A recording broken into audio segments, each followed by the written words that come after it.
یہ جو میں نے بتایا توکل کی غلط ڈیفینیشن، ہمارے ہاں بہت معذرت کے ساتھ بہت سے دینداروں کو دیکھا ہے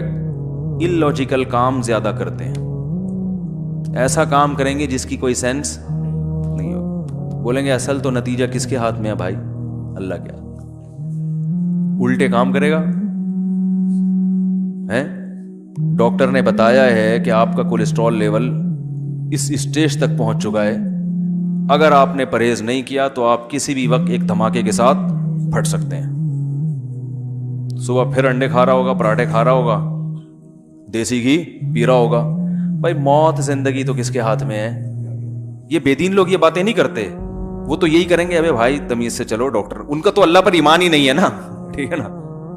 میں ان کی تعریف نہیں کر رہا کہ وہ صحیح کرتے ہیں، ان کی سوچ بھی غلط ہے، اس لیے کہ اگر سب کچھ ڈاکٹروں سے ہی ہو رہا ہوتا تو یہ ڈاکٹر جو آپ کو مشورہ دے رہا ہے خود کیوں مر جاتا ہے؟ ٹھیک ہے نا، خود دھماکے سے کیوں؟ کئی ڈاکٹر ایسے ہیں جو لوگوں کا کولیسٹرول لیول جو ہے نا بالکل بیلنس کرتے کرتے اپنا آؤٹ کر دیا انہوں نے، سب کچھ سیٹ چلتے چلتے بھی وہ مشہور ہے نا کہ جب انسان کی شامت آتی ہے تو اونٹ پہ بیٹھے ہوئے آدمی کو بھی کتا کاٹ لیتا ہے، حالانکہ کوئی لاجک بنتی نہیں ہے اس کی۔ لیکن ہم تو اس کے مکلف ہیں کہ ہمارے کام کی لاجک ہونی چاہیے۔ تو اب کیا ہوتا ہے کہ توندے بھی نکلی ہوئی ہیں، ایک تو قدرت کی طرف سے پیٹ نکلتا ہے انسان کا، وہ تو اللہ کی طرف سے ہے، وزن بہت سے لوگوں کا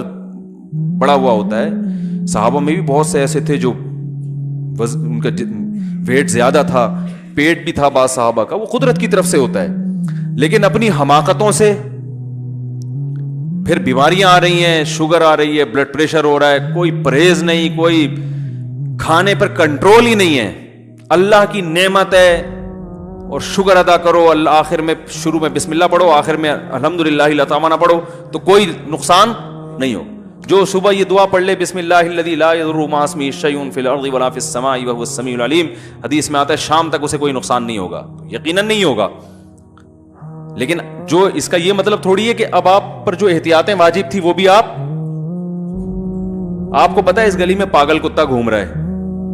پھر آپ کو میں بسم اللہ الذی لا یضر پڑھ کے گلی سے گزروں گا، اگر کوئی اور گلی نہیں ہے گزرنے کے لیے، ٹھیک ہے نا، پھر تو چلو بھائی کوئی اور آپشن نہیں ہے، تو اب نقصان کا پورا اندیشہ ہے، تو اب میرے پاس کوئی آپشن نہیں ہے، تو چلو نبی نے جو دعا بتائی ہے وہ پڑھوں گا، اللہ کی رحمت سے امید ہے انشاءاللہ میری بچت ہو جائے گی، کیونکہ گزرنا بھی لازمی ہے اور کتا بھی ادھر ہے اور کوئی میرے پاس آپشن ہے نہیں۔ لیکن 10 گلیاں اور ہیں، پاگل کتا اس گلی میں ہے، تو آپ 100 دفعہ دعائیں پڑھ کے گزر جائیں تو پھر آپ گزریں گے تو اللہ کی قسم وہ کتا اتنا پاگل نہیں ہوگا جتنے پاگل آپ ہیں۔ لوگوں کو چاہیے کہ آپ سے بچیں، وہ آپ نے کسی کو کاٹ لیا نا تو کوئی ٹیکا کام نہیں آئے، اس پاگل کتے نے کاٹ لیا تو اس کے ٹیکے ہیں، آپ اگر کاٹ لو گے، حقیقت بتا رہا ہوں، وہ نہیں بچے گا پھر، کیونکہ آپ اس سے بڑے پاگل ہو، اس کو تو عقل نہیں ہے نا، آپ میں تو عقل ہے۔